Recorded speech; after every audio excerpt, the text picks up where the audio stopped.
Hello दोस्तों, नमस्ते। कैसे हैं आप सब? आशा करती हूँ आप सभी अच्छे, खुश और स्वस्थ होंगे। आज मैं आपके सामने गौतम बुद्ध जी की एक कहानी लेकर आई हूँ जो सत्य पर आधारित है। देर ना करते हुए आइए चलते हैं गौतम बुद्ध जी की कहानी में। हेलो दोस्तों, स्वागत है आपका मेरे YouTube चैनल स्नेहा की सच्ची बातों में। एक दिन गौतम बुद्ध जी अपने शिष्यों के साथ जंगल की तरफ जा रहे थे। तभी उन्होंने देखा कि एक युवक बहुत ही गुस्से में जंगल की तरफ, पहाड़ की तरफ जा रहा है। उन्होंने उसे तुरंत देखा और मन में ये सोचा, या तो ये व्यक्ति किसी की हत्या करने जा रहा है या खुद स्वयं आत्महत्या करने जा रहा है। गौतम बुद्ध जी उसके पीछे जाने लगे। तभी उन्होंने देखा वो एक पहाड़ के ऊपर से कूद रहा है। गौतम बुद्ध जी ने उसे हाथ पकड़कर खींच लिया। युवक उनका हाथ छुड़ाकर ये कहने लगा कि आप जो भी है, आप मुझे ना बचाए, मुझे इस जीवन में नहीं जीना है। उसने कहा, ये जीवन मेरा है, इसलिए मैं इसे चाहे नष्ट करूं, चाहे कुछ भी करूं, मैं इसे कुछ भी कर सकता हूँ।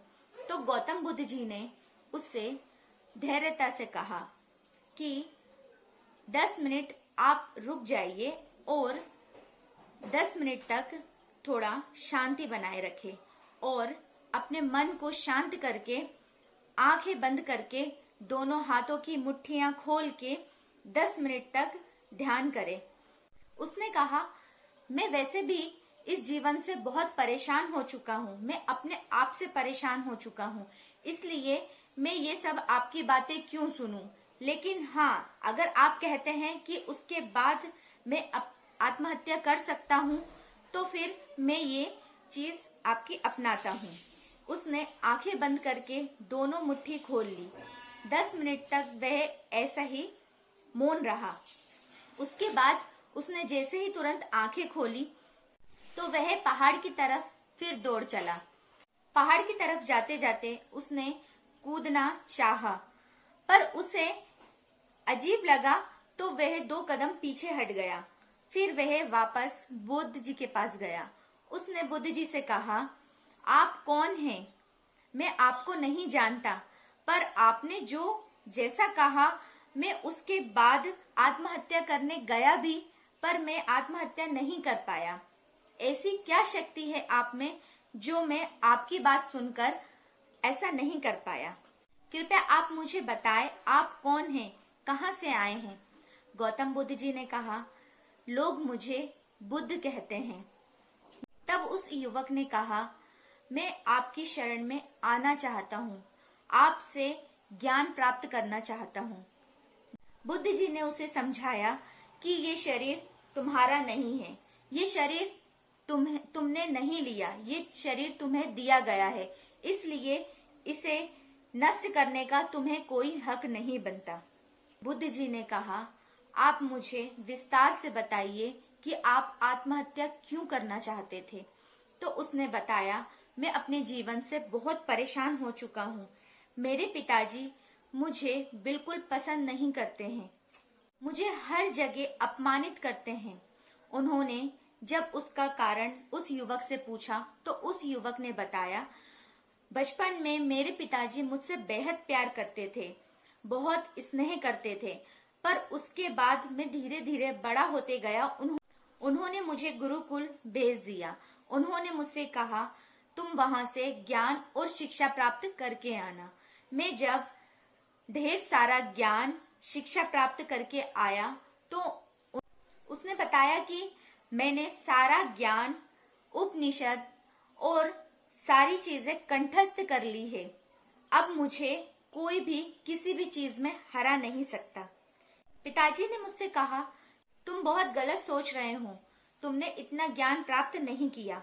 हालांकि मैंने इतना ज्ञान प्राप्त किया था कि उन्हें मैं इतना समझाया, पर वो उनके समझ में नहीं आई, तो उन्होंने मुझे अपमानित करना चाहा। मेरे पिताजी कभी मेरे ज्ञान को नहीं जान सके। मैंने अपने दोस्तों से, अपने मित्रों से अपनी बातें रखी। उन्होंने मुझे हमेशा एक बड़ी उपाधि दी। वो मुझे बहुत ज्ञानी समझने लगे। लेकिन मुझे यही चीज का दुख होता था कि मेरे मित्र जब मुझे इतना बड़ा ज्ञानी समझ रहे हैं तो मेरे पिताजी क्यों नहीं समझ रहे। एक दिन मैं गुस्से में आकर अपने मित्रों के साथ बैठ गया और अपने मित्रों के साथ वहां मदिरा पान नशा करने लगा। उतने में मेरे पिताजी वहां पर आ गए और मेरे पिताजी ने मित्रों के सामने मेरा बहुत अपमान किया। ये देखकर मुझे बिल्कुल अच्छा नहीं लगा। मैंने वहीं पिताजी से कहा कि मैं सारे रिश्ते तोड़कर यहाँ से जा रहा हूँ और मैं यहाँ आत्महत्या करने आ गया। बुद्ध जी ने उस युवक की बहुत ध्यानपूर्वक बातें सुनकर उससे ये कहा कि तुम्हें अपने पिताजी के पास जाना चाहिए। उसने कहा, उन्होंने मेरा इतना अपमान किया है, मैं उनके घर नहीं जाना चाहता।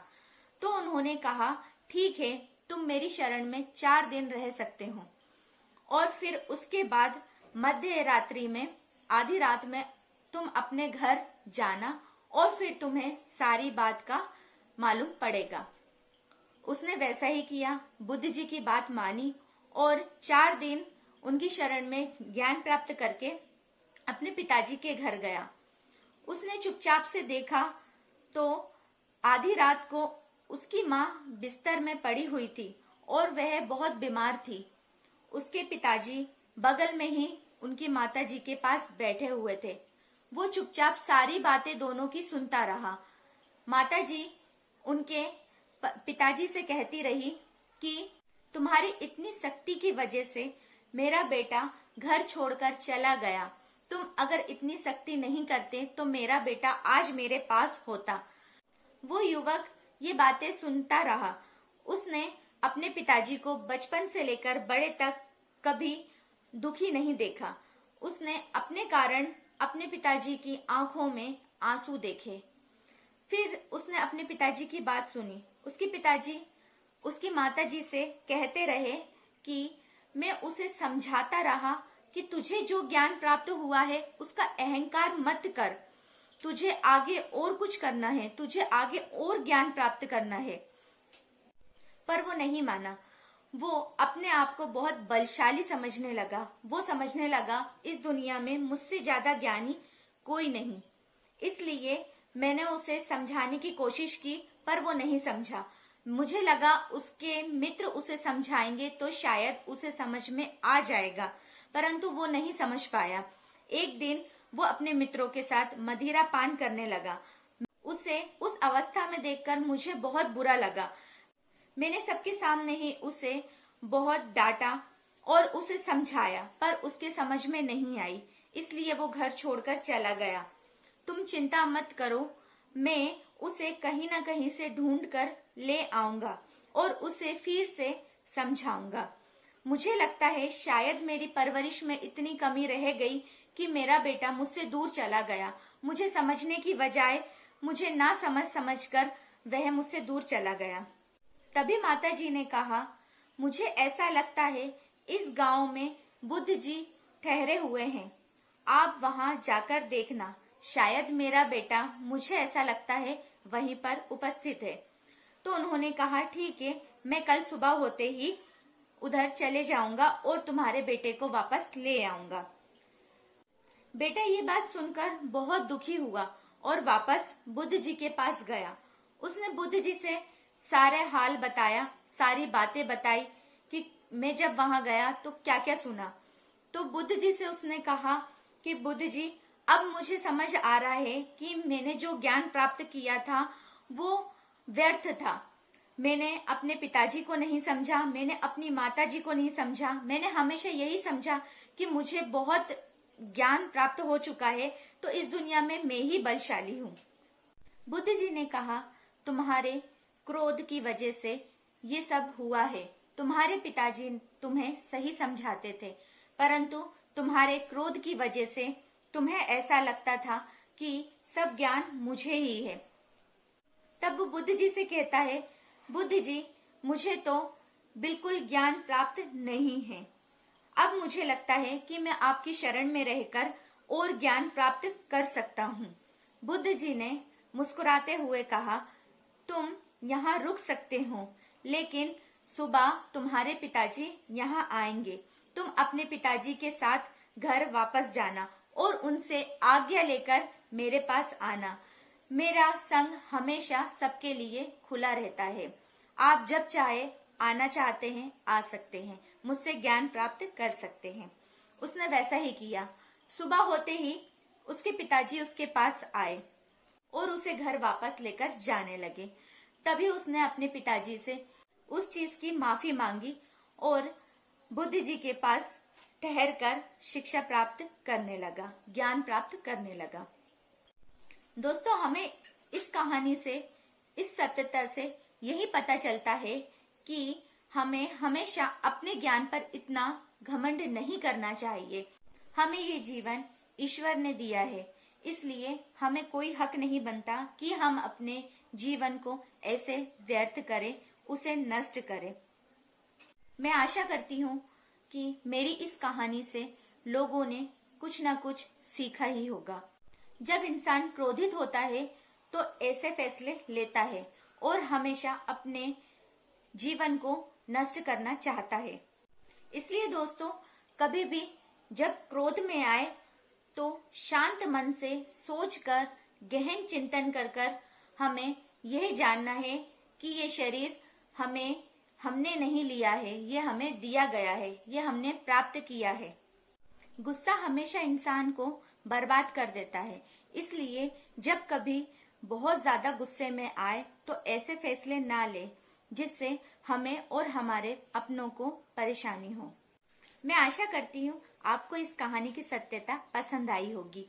यदि आप मेरी और कहानी सुनना चाहते हैं तो प्लीज मेरे चैनल को सब्सक्राइब करें ताकि मेरी कहानी आप तक पहुंच सके और स्नेहा की सच्ची सच्ची बातें सुनते रहें।